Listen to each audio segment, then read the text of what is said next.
The National Broadcasting Company, in conjunction with the Fund for Adult Education, presents Democracy in America by Alexis de Tocqueville.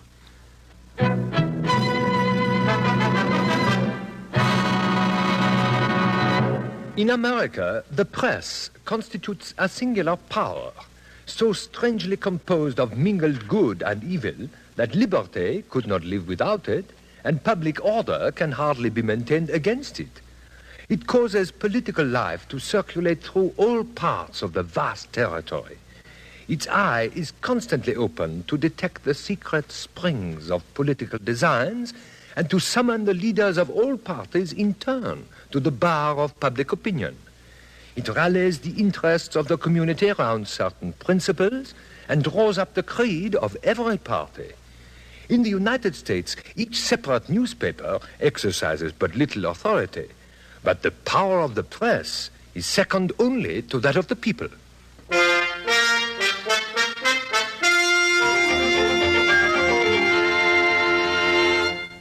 The Chief Instrument of Freedom, a study in the American press. Item 11 in the series Democracy in America, prepared by the Division of General Education of New York University, under the direction of George Probst, American historian. A series designed to bring to life the America of the 1830s, as recorded by Alexis de Tocqueville, and so to illuminate the image of democracy itself. A study in the American press, the chief instrument of freedom.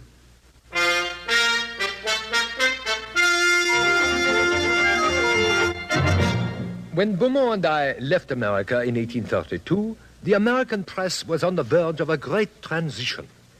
While we were in America, daily newspapers cost 6 cents as a rule. This was too much for the working man. This sixpenny press, as it was called, was edited in the main by and for business institutions and politicians. No one of the 55 newspapers in New York had more than a circulation of 2,000 copies. Then, suddenly, a year after we left, the great change took place. The penny press was started by the New York Sun in 1833. And what interested the 6-cent public did not interest the penny public. Soon there was a newspaper in the hands of every man in the city, and even of every boy old enough to read. These papers are to be found in every hotel, tavern, counting house, shop, etc. Almost every porter and drayman, while not engaged in his occupation, may be seen with a paper in his hands. Even after we left America, we were able to follow the American press and to discover the inflated and bombastic claims of the self-confident editors of the penny press. Editors who collected all their own news and wrote the entire paper themselves, such as the celebrated Scottish-born James Gordon Bennett. May 6, 1835. My first declaration of policy for the New York Herald, price 1 penny. In debuts of this kind, many talk of principle, political principle, party principle, as a sort of steel trap to catch the public. We openly disdain all steel traps, all principle, as it is called, all party, all politics. Our only guide shall be good, sound, practical common sense, applicable to the business and bosoms of men engaged in everyday life. We shall endeavor to record facts on every public and proper subject, stripped of verbiage and coloring, with comments when suitable, just, independent, fearless, and good-tempered. The editors of many of the other daily newspapers are heavy speculators in Wall Street and are truly unfit by nature to come to a right conclusion upon any subject. They pervert every public event from its proper hue and coloring to raise one stock and depress another. There is no truth in them. Every profession, of course, has its class spirit. The characteristics of the American journalist often consist in an open and coarse appeal to the passions of his readers. He abandons principles to assail the characters of individuals, to track them into private life and disclose all their weaknesses and vices. The first American newspaper over which we cast our eyes contained the following article on the President of the United States, Andrew Jackson. In all this affair, the language of Jackson, the President, has been that of a heartless despot, solely occupied with the preservation of his own authority. Intrigue is his native element. He governs by means of corruption, and his immoral practices will redound to his shame and confusion. His conduct in the political arena has been that of a shameless and lawless gamester.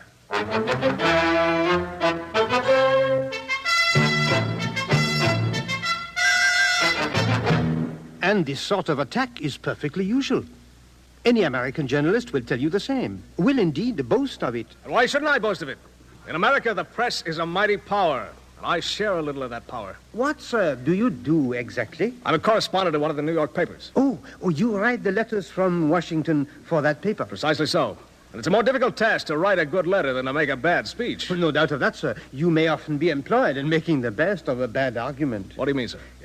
No, I mean by improving what has been said by a senator or representative. Not only that, but it is we that give the cue to every argument. The representatives in Congress take up a question as they find it stated in the papers. And it is you that govern the country. It's the press, sir, and nothing but the press which governs free people. But is not the press liable to error? All human institutions are. But we have such abundant means of correcting and preventing it that it's almost impossible for us to be in the wrong. In the first place, our press has the money by which it can secure the best talents, such as me. And secondly, our people are too cool to be easily wrought into a passion. We are a calculating people. But your papers are full of personal abuse. Do you think that an advantage? Not exactly, but it's unquestionably a great help, a seasoning of dull editorials. Our people have so much ordinary conversation in the course of the day that if it were not for the slander contained in our newspapers, they would not be amused at all. Papers, sir, are the eating, drink, and fuel of the Americans. And on that account, they can never be too hot for them. But very high seasoning marks a bad taste. I should think the best papers on what is called the aristocratic side would scorn personal abuse. Quite the reverse, sir, I assure you. It's the only means of attracting notoriety and of pleasing our first people. Besides, it'd be useless to play the part of a gentleman in that respect when all the rest are blackguards. We want strength, sir, strength and nothing but strength. None of your milk and molasses productions of which a man can make neither head nor tail.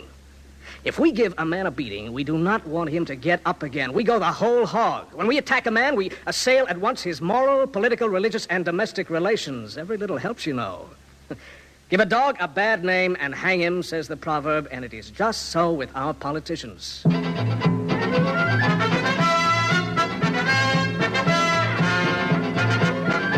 Indeed, it is pitiful to see what coarse insults, what small vilifications, and what imprudent calumnies fill the journals which serve as party organs. I have always felt that whatever the divine providence permitted to occur, I was not too proud to report. To say nothing of the fact that an American newspaper cheerfully prints whatever eccentric notion has entered the editor's head. The motto of the New York Hawk and Buzzard: our gossip bird shall keep a bright lookout and show the world what folly is about. I cannot support John Quincy Adams because he has introduced the billiard table into the president's house for the amusement of its inmates and visitors, thus holding out inducements to engage in a captivating vice, departing from plain Republican manners, imitating the court etiquette of regal power, and furnishing an example to the youth of our country which I conceive can be neither too generally nor too severely reprehended. I founded the Indianapolis Gazette 60 miles from the nearest post office in a Buckeye log cabin of one room, part of which was occupied for family residence, and the ink was put on with balls of dressed deerskin stuffed with wool. An editor might have started as a lawyer, a preacher, or a self-educated printer.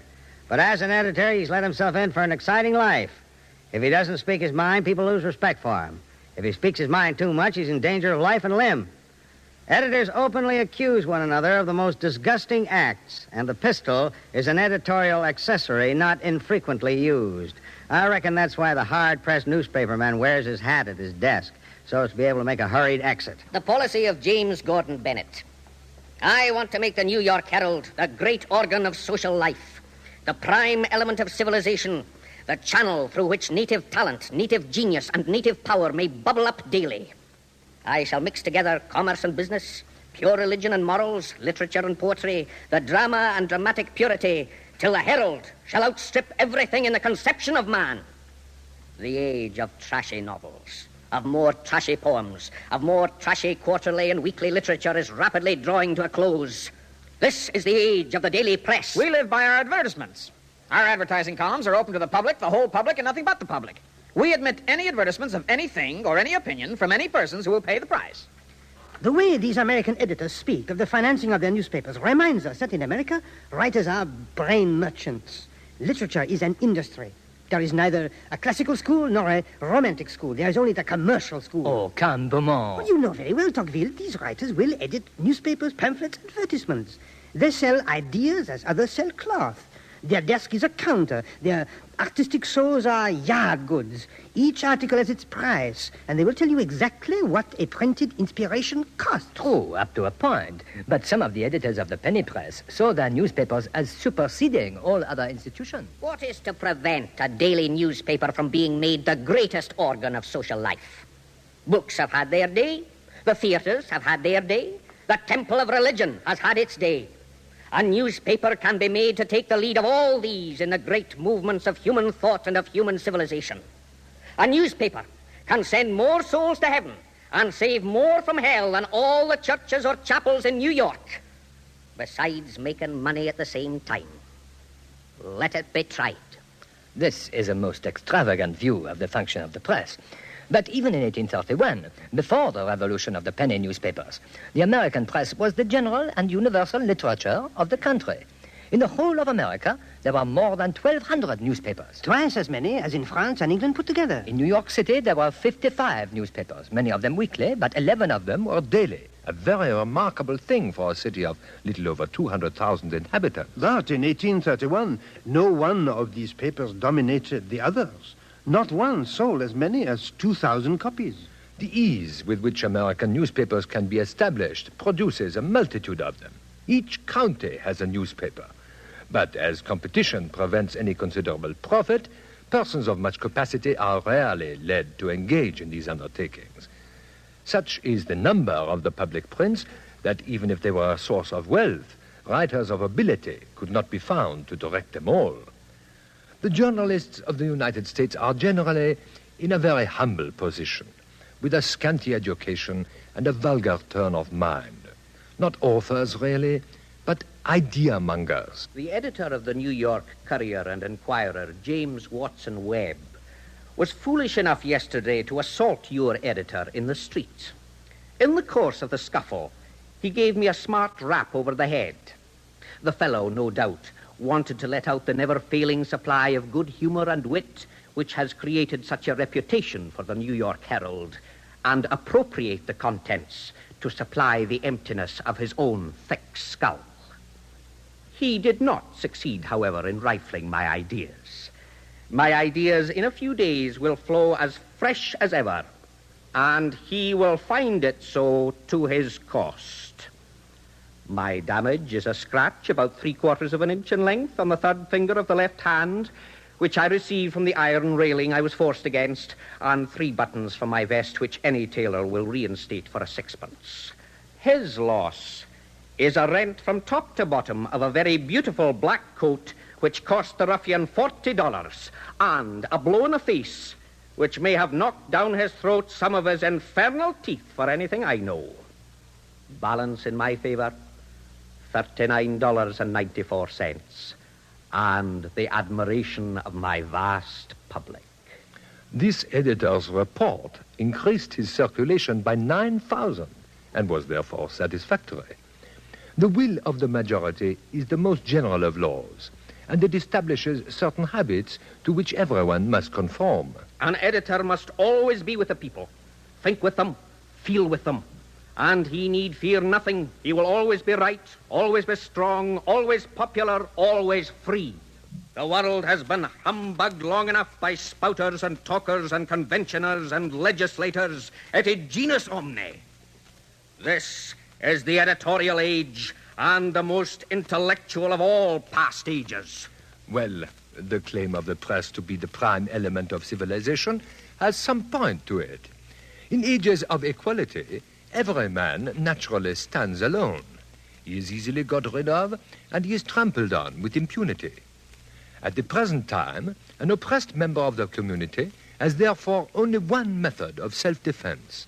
He may appeal to the whole nation, and if the whole nation is deaf to his complaint, he may appeal to mankind. The only means he has of making this appeal is by the press. Thus, the liberty of the press is infinitely more valuable among democratic nations than among all others. It is the only cure for the evils that equality may produce. Equality sets men apart and weakens them, but the press places a wonderful weapon within every man's reach, which the weakest and loneliest of them all may use. Equality deprives a man of the support of his connections, but the press enables him to summon all his fellow men to his assistance. Yes, and every printer feels his responsibility. Do you remember the 4th of July celebrations in Albany? Part of the procession included wagons and floats, and one of the most interesting and one of the most significant was the printer float. Well, this like is the wagon of the Association of Printers and Albany Typographical Society. At the front end, we got a gilt bust of Benjamin Franklin, one of the fathers of independence. And he spent a lot of time in France. We know something of the famous Mr. Franklin. But while recognizing that Franklin was a great man, why do you choose to carry his bust on the printer's wagon? Because he was a printer himself, that's why. In this country, men can rise to greatness and still be proud of their old trades. Old Ben became a great man, but he was still a printer, trained. He got his education not in cloistered halls, but in front of a typecase. Very extraordinary. And Benjamin Franklin was also a very witty author. Well, that's what I'm telling you, gentlemen. I can see you don't quite understand the situation of a printer in America. Evidently not. Well, I'm a printer. I set type. I do odd printing jobs. But I bring out a newspaper. I collect the news. I write it up and I print it. I have my views about how things should be run, and they're pretty decided views. I write them down and I print them. So a printer is also an editor and a journalist. That's what he is. Here's a copy of my own paper. Read over the editorials at your leisure. You'll find some of them pretty stinging, I reckon. I'm sure we shall. These announcements of weddings. Oh, that's a regular thing. Don't you have them? Certainly, but what is this motto that you have placed at the head of the column? Yeah, it's a pretty good motto, eh? The trap sprung, another fool caught. My views on matrimony. I'm a confirmed bachelor. As you please, but don't your readers object? That's their right. An American editor is used to objections from the public. Favorite American pastime, trying to horsewhip the editor. And, of course, in some parts of the country, a lot of editors have to fight duels. Haven't fought any myself, but I have had something to do with readers objecting. But this doesn't seem to worry you. Why should it? If a man objects real hard, he can go and start his own paper. In theory, yes, but can he really? Of course he can. What do you suppose I did? It only costs a few $100s, and you're in business. The power of the press, gentlemen, is accessible to everyone. Now, let's have a look at this float of ours. The object in the middle is, of course, a printing press. It's a climber press, if you're interested in such things. And the bird flying over is... The American eagle. Yeah, good for you. Who is he carrying in his clothes? It looks like a bust. It is a bust. Of Benjamin Franklin again? Yeah, good for you a second time. Now, you gentlemen being French, I shan't have to tell you what the scroll says in the bird's mouth.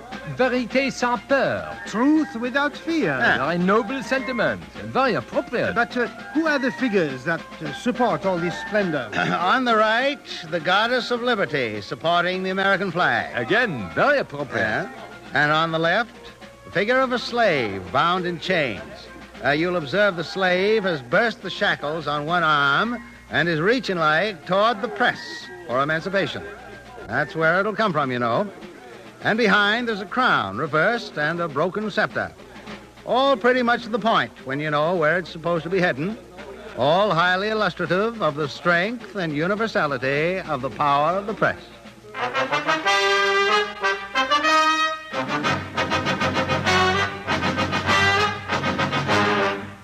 The freedom of the press in America began with Jefferson, who was himself roasted on what he called the gridiron of the press.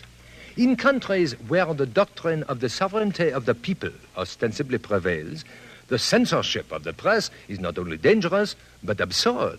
Is it possible that the publication of facts, or even rumors, can have any tendency to defeat the general operation of justice? If this were true, the more utterly ignorant a man is, the fitter he is to sit as a juror.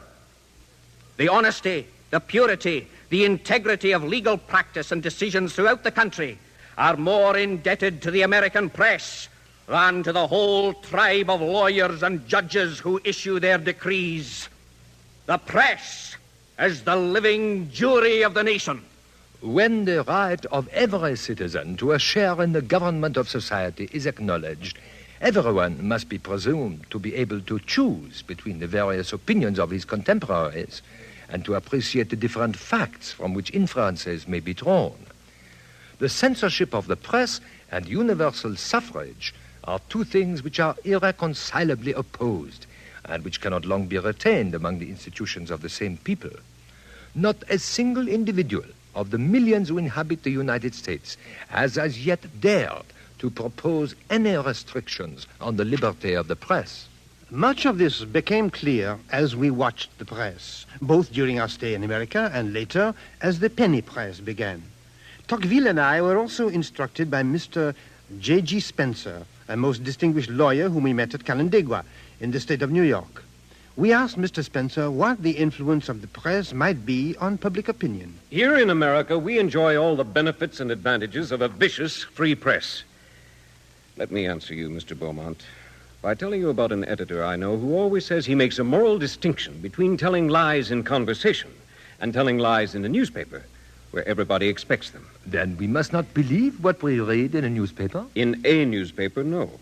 You may be deceived. In the press as a whole, things may be different.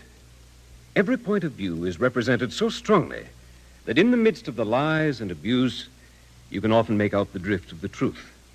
Enlightenment through deceit, you could call it. Under these circumstances, Mr. Spencer, does the press have any influence? It has a great influence, but it does not exercise it in the same manner as in France. Thus, we attach very little value to the opinions of the journalist. He obtains influence only through the facts which he makes known and the turn he gives them. It's in this way that he sometimes succeeds in misleading opinion about a man or a measure. What are the limits that you put on the liberty of the press? Our principle in this matter is very simple. Everything in the realm of opinion is perfectly free. In America, one could every day print that a monarchy is the best of all governments. But when a journal publishes calumnies, when it gratuitously attributes culpable intentions, then it is sued and ordinarily punished with a heavy fine. What is, in your opinion, the way to diminish the influence of the periodical press? I am completely convinced that the most effective of all is to multiply the number of newspapers as far as possible and sue them only in extreme cases. Their power diminishes as they become more numerous. With us, interests are divided in 1,000 ways. There are no great centers of action. As we have in Paris. With us, it is almost impossible to agitate public opinion over a large area. The New York City newspapers have no more influence on us than those of the neighboring village. Another reason for the small influence obtained by journalists through the expression of their personal opinions is the ill use they put them to in the first years of the Republic. At that time, it was proved that most of them were in the pay of England. And from that time on, public confidence was taken away from them. In some ways, then, the power of the press is greater in France than in America, and more dangerous for us. After all, in America, the press is by no means all-powerful. Both Jefferson and Jackson, who is president at this very moment, were elected against the concerted advice of the press. And yet the press in America remains so free. Is there ever a prosecution launched against it by the government? By the government? Not since Jefferson. He instituted the freedom of the press. And it's reasonable, gentlemen. After all, it's logical. How so? Well, we Americans, having once admitted the doctrine of the sovereignty of the people, apply it with perfect sincerity. It was never our intention, out of elements which are changing every day, to create institutions that should last forever. And there is consequently nothing criminal in an attack upon existing laws, provided a violent infraction of them is not intended. We also believe courts of justice are powerless to restrain the abuses of the press without the loss of liberty, and that, as the flexibility of human language perpetually escapes judicial definition, offenses of this nature evade in some manner or other the long arm of the law.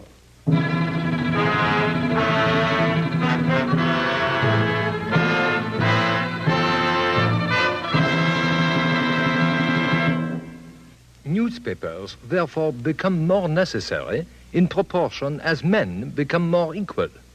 To suppose that they only serve to protect freedom would be to diminish their importance. They maintain civilization. In democratic countries, newspapers frequently lead the citizens to launch together into very ill-digested schemes. But if there were no newspapers, there would be no common activity.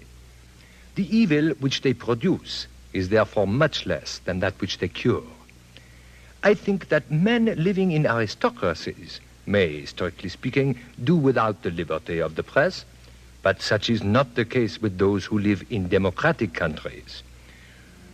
To protect every man's personal independence, I do not trust to great political assemblies, to parliamentary privilege, or to the assertion of popular sovereignty. All these things may, to a certain extent, be reconciled with personal servitude. But that servitude cannot be complete if the press is free. The press is the chief democratic instrument of freedom.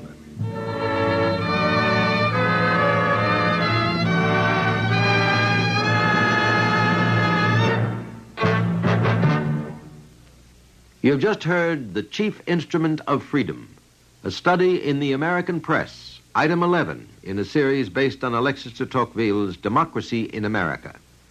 This series, presented by the National Broadcasting Company, was prepared by the Division of General Education of New York University under the direction of George Probst, American historian. Produced in the studios of the Canadian Broadcasting Corporation by Andrew Allen, script by Lister Sinclair, music by Lucio Agostini. This series, Democracy in America, is made possible by a grant from the Fund for Adult Education as part of a general course of study of the nature of American society. For information about the use of these de Tocqueville dramatizations for study or discussion, and how to secure these new materials about American democracy at a reasonable charge, write to the American Foundation for Continuing Education, Post Office Box 749, Chicago 90, Illinois.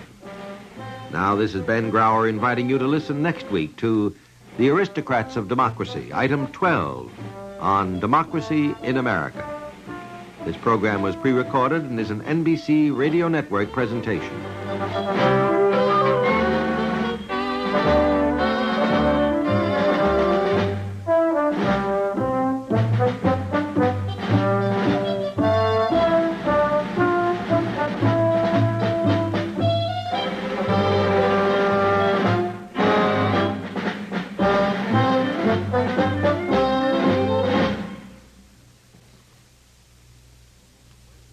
No matter where you shop, ask for brand names, those featured on NBC Radio.